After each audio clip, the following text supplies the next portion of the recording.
Art is about giving you a different position on the everyday. My name is Nari Ward. Because it takes you out of your normal relationship to something very mundane or something you see all the time. I'm going to take you on a tour of some of the work in my show. If it works and it brings you to this other, maybe metaphorical space or fairy tale-like space, you're able to step outside of your situation and look at the entire thing and come to a different kind of realization. The title of the show is called Liberty and Orders. This is a really important piece for the ideas in the show. I think it's about fracturing their notion of what they think they know. While I was working on the tactical platform, I remember walking down the street and I found this little piece of paper, but I like to take things that are really familiar. Something that they, even when they walk out of the gallery, they'll see again, and maybe when they're in the mix of life, it'll trigger a connection to the show. And then they start making other connections that wouldn't normally happen. And I paid attention to it because it had the New York Police Department's little seal, little badge on it, symbol. So the language of, say, the language of the stop-and-frisk report, or the language of the citizens' rights, those are really very specific things that I'm thinking about how they can fracture and become something else. And in becoming something else for that moment, the viewer has another kind of dialogue with that fact, that reality.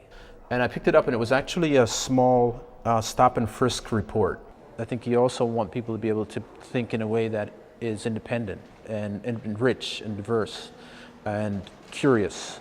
And I think that art is capable of bringing that kind of food to the table.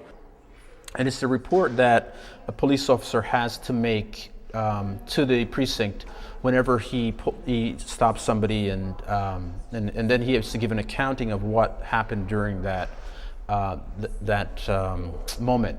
That it is about, you know, them becoming critical thinkers and really layering a richer life, you know, rather than, you know, being told what to think.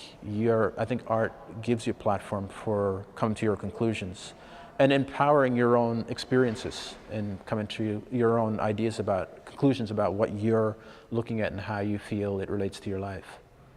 So there's actually this is all the text that I had blown up and put on the blanket, but then I also have this kind of a figure that you'll see the arms and legs and head that is interspersed. I think that, for me, that's that level of awareness is what art can bring for people. So what I really got intrigued with when I looked at this little piece of paper, the text and how strange the text was. And so I really wanted to use the text as a way to camouflage and maybe even sort of overbearingly obliterate the form of the body. That's almost like a really hard thing to do, to move somebody out of their reality, even for a moment, so that reality can change. And that's the beginning of something else.